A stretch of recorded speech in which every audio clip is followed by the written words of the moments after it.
บอกมาให้เสียใจให้หนูห้องให้คือเอ้ยได้เนาะเป็นเด็กหน่อยคือก็ได้บอกโอ้ยมันม่วนกะดอเลยบ่อยากเป็นสาว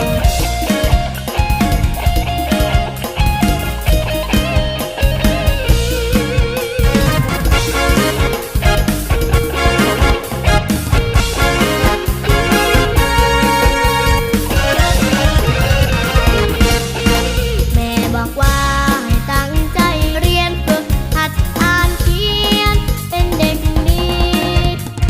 สอบให้มันได้แก่สิไปสาวสิ่งอีผู้บ่าวมาจีบลายอ้อยสิเฮ็ดจังใด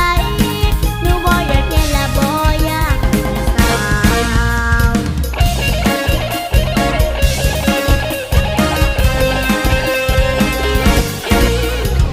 บ่อยากเป็นสาวย่านคือผู้บ่าวมาทำให้ออกหักโง่ย่านเรื่องความหักเห็นเอ่ยอกหักมาห้องให้ฟุ้มฟาย